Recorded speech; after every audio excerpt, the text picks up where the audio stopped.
बाबा कबीर संकेत किए हैं। आप लोग अभी पीछे पड़ गए थे, बहुत से आदमी ताली बजा रहे थे, बहुत से आदमी चुपचाप बैठे हुए हैं। क्यों ऐसा क्यों करते हो? कब ताली बजाओगे, कब जगोगे?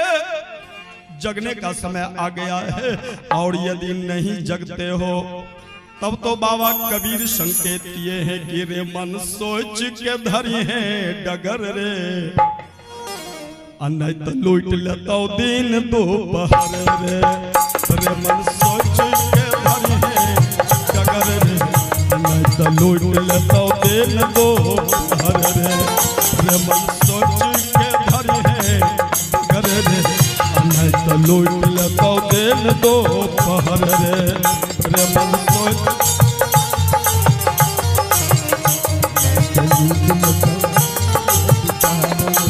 सज्जनों, बाबा कबीर को मां गंगा का वरदान मिला हुआ है कि जिस प्राणी के श्राद्ध हो प्रांत बाबा कबीर का पद हो, उस प्राणी को सदगति प्राप्त हो जाती है। इसीलिए श्राद्ध के कार्यक्रम में हम लोग बार बार बाबा कबीर के पद को याद करते हैं ताकि इस प्राणी को सदगति मिल जाए।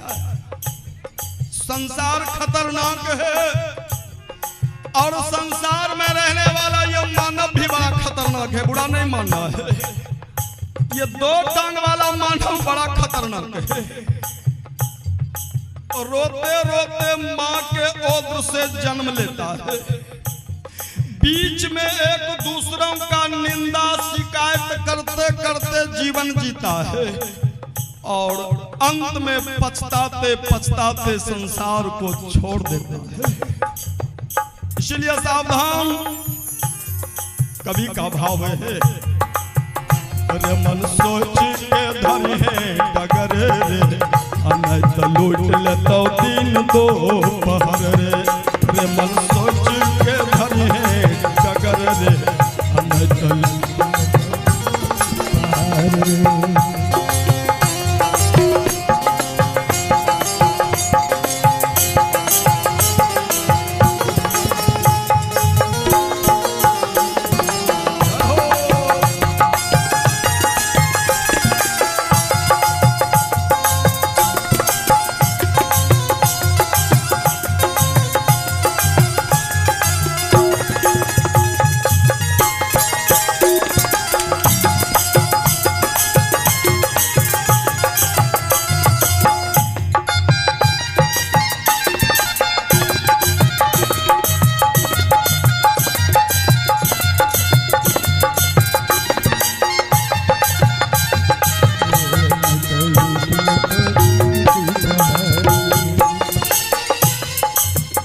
सज्जनों, शब्द बड़ा खतरनाक है, गौर करेंगे। शब्द बड़ा खतरनाक है। बाबा संकेत किए हैं सुखी जीवन जीने के लिए। जो चाहते हैं कि मेरे जीवन में कभी कष्ट नहीं हो, दुख नहीं हो, तब तो कुछ पाने के लिए इंसान को कुछ खोना पड़ता है। सुखी जीवन जीने के लिए अगली के छोड़ के पिछली के छोड़ के, अगली के छोड़ के पिछली के छोड़ के, अगली के छोड़ के पिछली के छोड़ के, अगली के छोड़ के पिछली के छोड़ के, अगली के छोड़ के पिछली के छोड़ के। ए भैया, रे मन पिछली के धर के रगर रे, नहीं तो लूट लेता दिन दोपहर रे। रे मन पिछली के धर के रगर रे, नहीं तो लूट लेता दोपहर रे।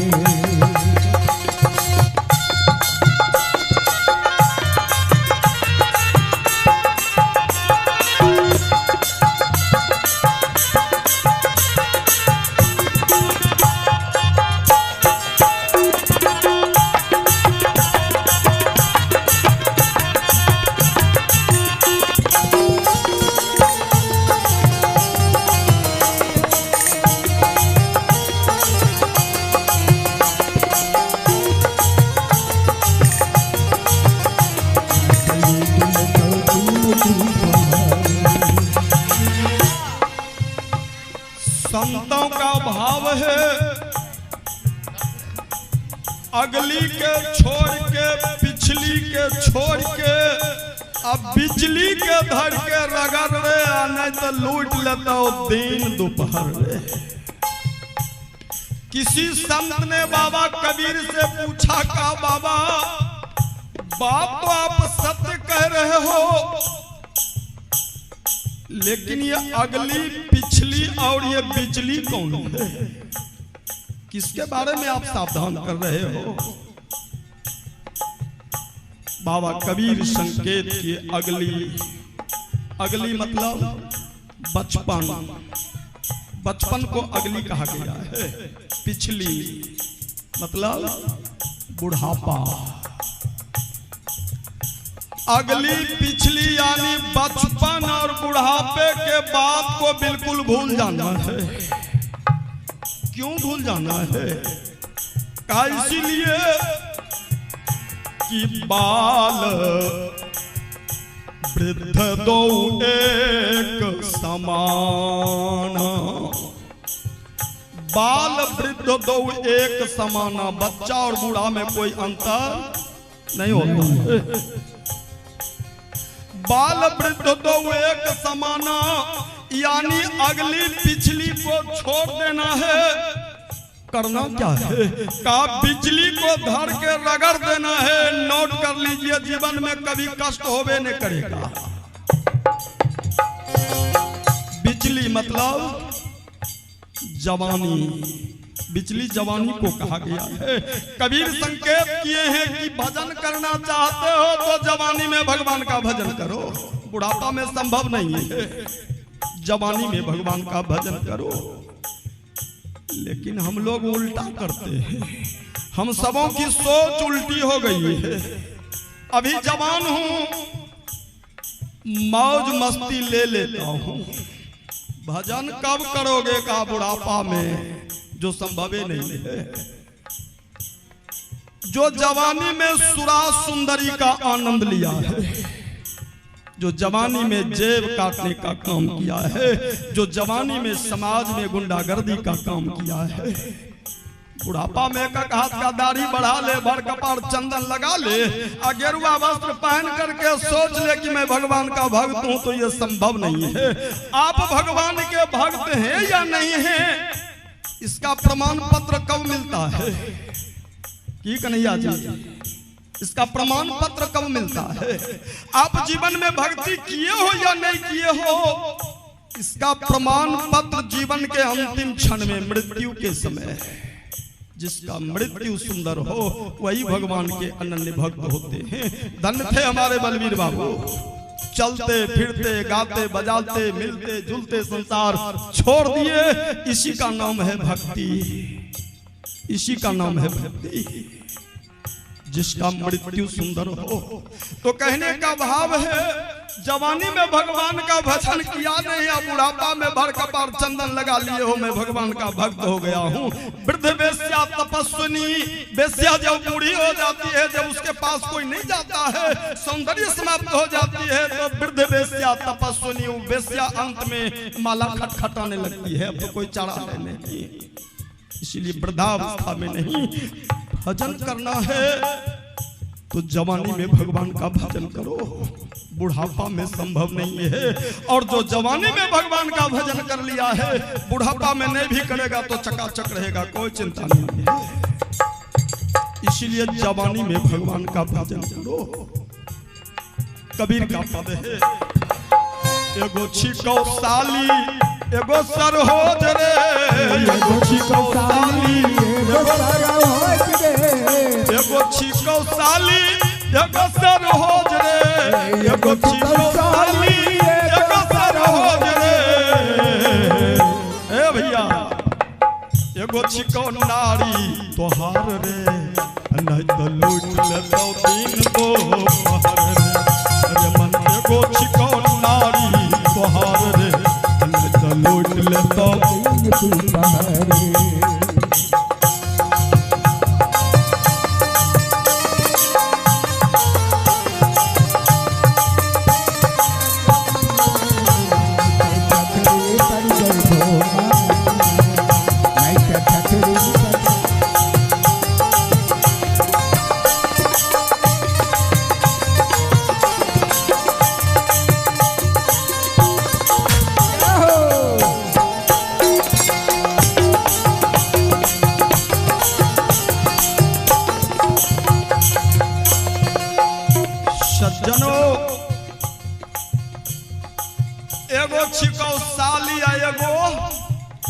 बोलो ना की सरोज बोले क्या अच्छा अच्छा एगो छिको साली आ एगो सरोज सरोज। ससुराल वाली साली सरोज का नहीं, ये ससुराल वाली साली सरोज नहीं है तो ये कौन है? कहा इसी पंच भौतिक शरीर के अंदर में एक तरफ साली वास कर रही है, दूसरे तरफ सरोज वास कर रही है। पहचानना पड़ेगा साली कौन है और सरोज कौन है। बाबा कबीर से फिर पूछ दिया क्या बाबा ये साली सरोज कौन है? विचार करो, जिस समय इंसान के ऊपर कामदेव सवार हो जाते हैं, कामदेव, काम वासनाओं की दौड़ अंधी होती है। कामदेव जब इंसान के ऊपर सवार हो जाते हैं तो इंसान अंधा हो जाता है, पहचान समाप्त हो जाती है। कौन अपना है, कौन पराया है, कौन बेटी है, कौन बहन है, पहचान समाप्त हो जाती है। कब? कहा जब इंसान के ऊपर कामदेव सवार हो जाते हैं तब। ये कामदेव साली है। और जिस समय हम लोग एक दूसरों के ऊपर क्रोध करते हैं, क्रोध, ए बाबू, बहुत क्रोध करने वाले बाबू, एक पल का क्रोध इंसान का भविष्य बिगाड़ सकता है। इसीलिए सावधान, सोच समझ करके क्रोध कीजिए, जगह पर क्रोध कीजिए। क्रोध, कहा ये क्रोध ही सरोज है। कामशाली है और क्रोध सरोज है। अब विचार कीजिए कन्हैया जी, कितने इंसान यहाँ बैठे हुए हैं, कितने श्रोता भगवान यहाँ बैठे हुए हैं जिनके ऊपर काम और क्रोध का पहरा नहीं पड़ रहा है। बोलना नहीं है, अपने आप से पूछ लीजिए, जवाब मिल जाएगा। ये काम और क्रोध किसी को नहीं छोड़ा है।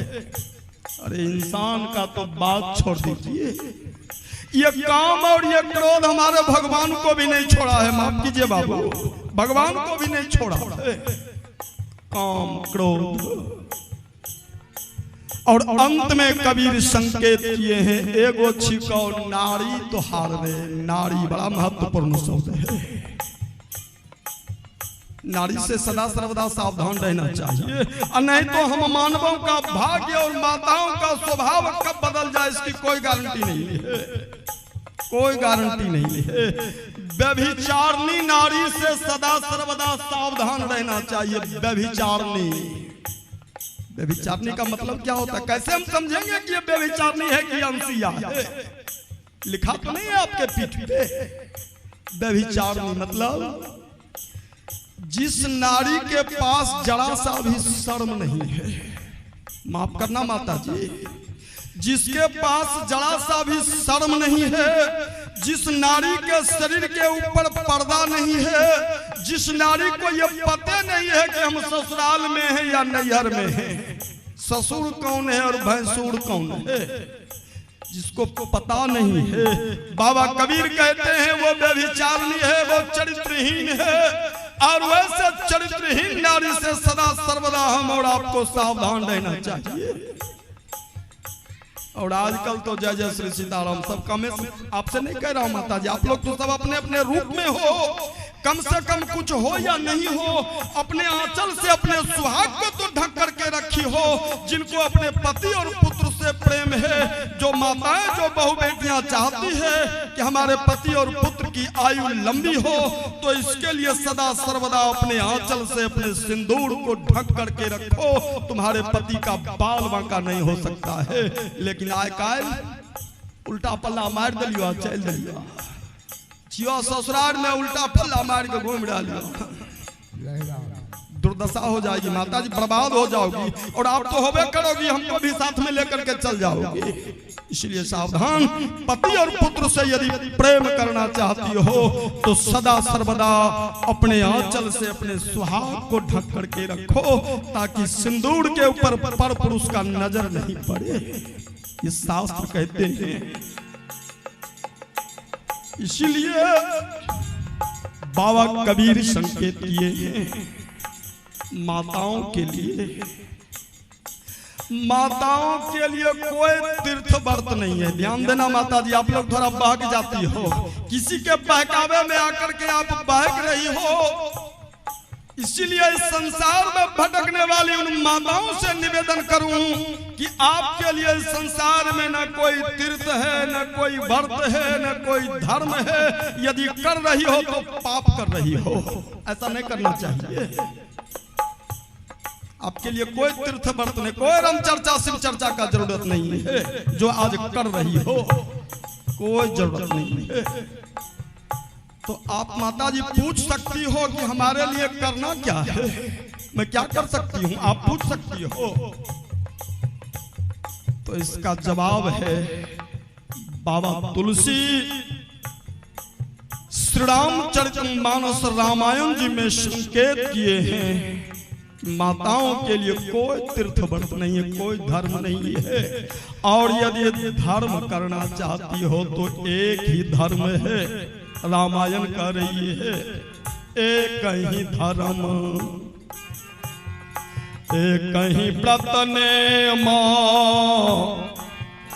काय वचन मम पति पद प्रेम। बोलिए जुगल सरकार की। एक ही धर्म, एक ही व्रत नेम, काय वचन मम पति पद प्रेम। बस चर्चा करने वाली माताओं, आपसे निवेदन करूं, ये हमारे शिव गुरु का आदेश है, जिसको आप गुरु के रूप में मान ली हो माता जी। शिव गुरु का आदेश है। शिव गुरु कहते हैं पार्वती से कि हे पार्वती, भारत के माताओं का एक ही धर्म, दूसरा कोई धर्म नहीं है। एक ही धर्म, एक ही व्रत नेम, काय वचन मम पति पद प्रेम। काय वचन मम पति पद प्रेमा। जो मन वचन और कर्म से अपने अपने पति का सेवा करती है, पति का सम्मान करती है, तो इसी का नाम है शिव चर्चा। पति का सम्मान करना, पति का सेवा करना ही शिव चर्चा है। ये हमारे शिव गुरु का आदेश है। अब पति का अपमान करोगी या मंच पर जाकर के बगुलबा भगत बनोगी, जागो महादेव जागो महादेव, आप भी परेशान हो रही हो, दूसरों को भी परेशान कर रही हो। आपको कहना चाहिए पति परमेश्वराय नमः, पति परमेश्वराय नमः, पति परमेश्वराय नमः का यदि जाप करोगी तो शिव जी दौड़े दौड़े आपके पास आ जाएंगे। अनसुईया कभी जीवन में शिव चर्चा राम चर्चा नहीं की थी, कभी नहीं, इसका प्रमाण नहीं है।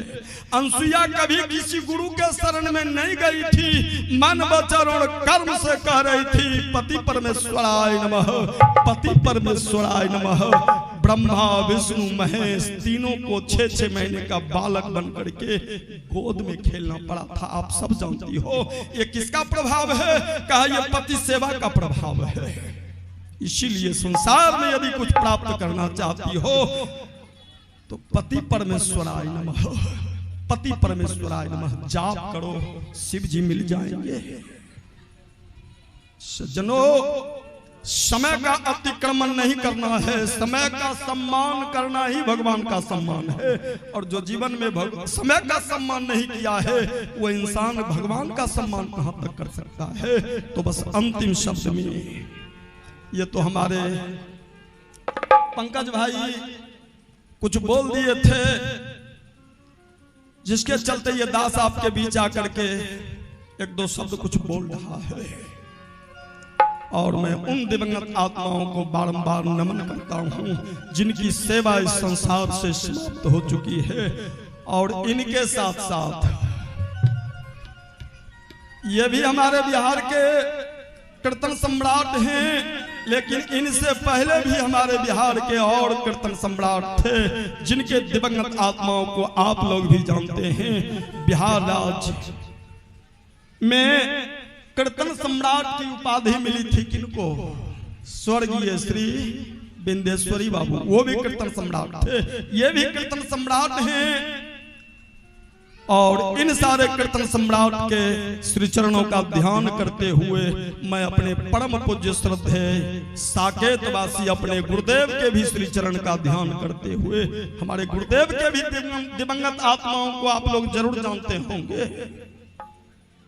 जो बिहार राज्य संकीर्तन सम्मेलन के अध्यक्ष माने जाते थे, पंडित श्री दामोदराचार्य उर्फ पंडित श्री दिगंबर झा जी महाराज, जो भागलपुर नवगछिया के रहने वाले थे, वही हमारे गुरुदेव थे और उन्हीं का आशीर्वाद है।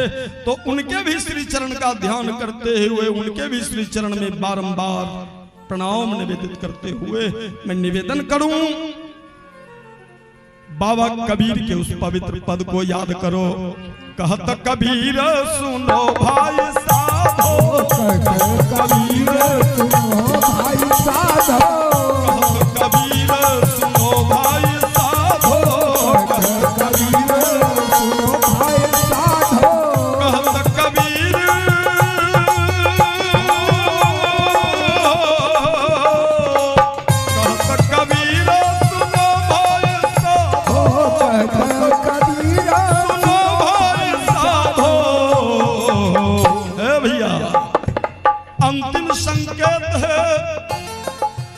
रे मन गुरु के चरनिया पकड़ रे, लूट लेता तेल दो पहर रे। अरे मन गुरु के चरनिया पकड़ रे, लूट लेता तेल दो पहर रे। मन सोच के धरी है डगर रे, लूट लेता तेल दो पहर रे। मन सोच के धरी है डगर रे,